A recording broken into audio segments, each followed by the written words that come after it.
तो light rod पर एक और प्रॉब्लम है, जो अब मेरी सीरीज चल रही है लाइट रॉड की। तो एक बार आप इसको पॉज करके अटेम्प्ट करिए। देखियो क्या हो रहा है इस प्रॉब्लम में, दो आइडेंटिकल पार्टिकल्स हैं लाइट रॉड पर अटैच्ड।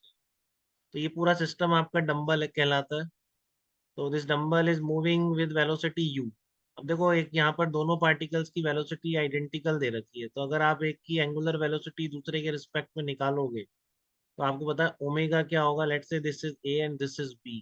तो ओमेगा जैसे velocity of A with respect to B divided by L होगा। बट यहाँ पर ए की बी के रिस्पेक्ट में रिलेटिव वेलोसिटी क्या है, जीरो। तो इसलिए आपका ओमेगा क्या रहेगा, जीरो रहेगा। तो किसी एक पॉइंट का दूसरे पॉइंट के अबाउट जो ओमेगा होता है रिजिड बॉडी में, वो सेम होता है हमेशा। तो इसलिए आपकी ये रॉड यहाँ पे रोटेट नहीं कर रही है, केवल ट्रांसलेटरी मोशन है इन दोनों रॉड्स की, रॉड ए और बी की। ठीक है। तो अब आपकी इसके बाद यहाँ पर ये कोलाइड करेंगे, तो जस्ट कोलिजन से बिफोर सिचुएशन क्या होगी वो यहाँ ड्रॉ करते हैं। तो हम नाम रख देते हैं अपन इसके। ये आपका let's say this is P particle, this is Q, and this is R, this is S. तो ये दोनों एक दूसरे की तरफ यू स्पीड से जा रहे हैं। इसकी भी यहाँ पर वेलोसिटी यू है, इसकी भी यू है, इसकी इधर यू थी और इसकी भी यू।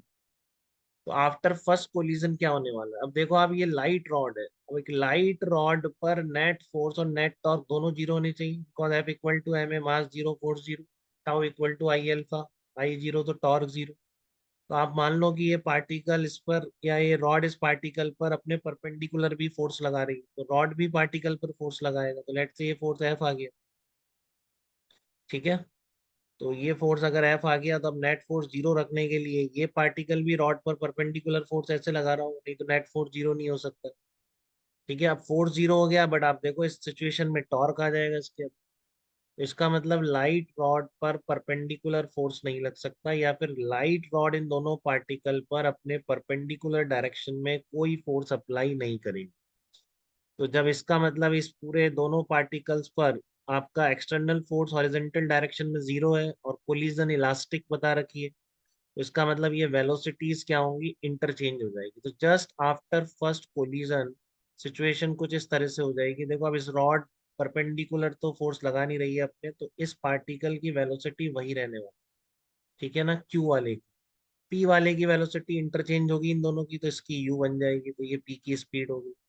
आर की वेलोसिटी क्या होगी, जो इसकी थी पी की, वो इसको मिल जाएगी, तो ये यू हो गई।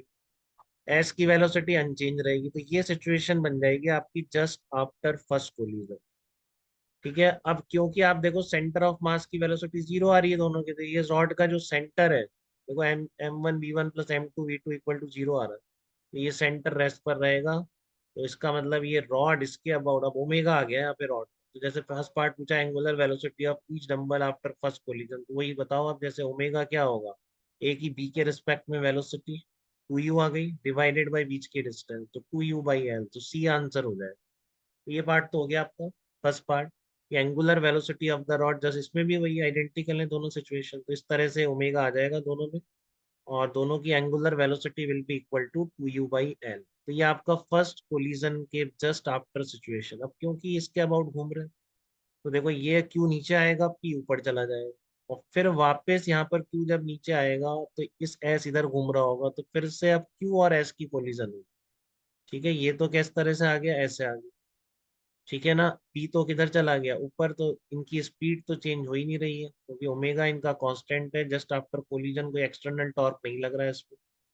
और क्यू नीचे आ गया, तो क्यू किस डायरेक्शन में जा रहा होगा, क्यू इस डायरेक्शन में जा रहा है। ठीक है। ये क्यू हो गया। और इस डायरेक्शन में क्या, जस्ट बिफोर सेकंड कोलिजन जब होगी ना बेटा, क्यू नीचे आएगा, ये इधर जाएगा, सेंटर जा नहीं रहा, इसलिए वापस कोलिजन है। ठीक है। तो आपका ये एस हो गया, जस्ट मैंने दूर दूर बना दिया, बट ये बहुत स्मॉल पार्टिकल्स है और काफी क्लोज है। ठीक है। तो आपका P और Q, Q इस डायरेक्शन में U आ रहा है, और आपका S आपका कहाँ चला गया, ये R आ जाएगा यहाँ, और S ऊपर चला जाएगा। तो अब S और Q की कोलिजन होगी। ठीक है ना। R किधर जा रहा होगा, R उस टाइम पर इधर जा रहा होगा। तो फिर से वही सिचुएशन बन गई है, तो बिल्कुल सेम पहले वाली। तो वेलोसिटीज क्या होगी, इंटरचेंज हो जाएगी। तो आफ्टर सेकंड कोलिजन Q को मिल जाएगी स्कीवर स्पीड, ये तो वही रही। तो Q इस तरह से आ जाएगा, तो Q इधर आ गया आपका, P इधर चला गया। और इस वाले केस में आर तो इधर ही जा रहा था, बट एस इसकी वेलोसिटी लेके इधर चला गया। तो देखो अब ये इधर चले जाएंगे, PQ रॉड इस डायरेक्शन में मूव कर जाएगी, तो इसका मतलब अब इसके बाद कोई कोलिजन नहीं होने वाला।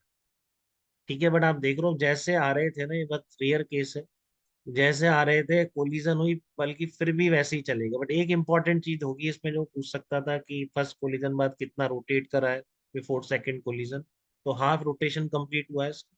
पी ऊपर चला गया, क्यू नीचे आ गया। तो यहाँ देखो आपको सिचुएशन बिल्कुल सेम नहीं है, क्योंकि पी पार्टिकल अब यहाँ पर ऊपर है, क्यू पार्टिकल नीचे है। तो ओरिएंटेशन रॉड का, दोनों रॉड का चेंज हो गया। यहाँ पर आर नीचे चला गया, एस ऊपर आ गया। अदरवाइज सिचुएशन बिल्कुल सेम है। इस तरह से रॉड आ रही थी, वापस वैसे ही चली गई, ये भी वैसे ही चली गई।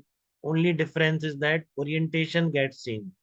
तो क्यू पार्टिकल आपका जो पहले ऊपर था वो नीचे आ गया, आर पार्टिकल जो पहले इसमें ऊपर था वो नीचे काफी इंटरेस्टिंग प्रॉब्लम था। तो इस तरह के सारे प्रॉब्लम्स और बहुत सारा पूरा 11 12 का जेई नीट का कोर्स आपके ऐप में मिल जाएगा। आप ऐप को डाउनलोड करो, उसमें डेमो लेक्चर्स और क्या क्या ऐप के अंदर है वो सारा डेमो में गिवन है। अगर आपको डेमो सही लगता है, समझ में आता है आपको, तो आप परचेज करिए।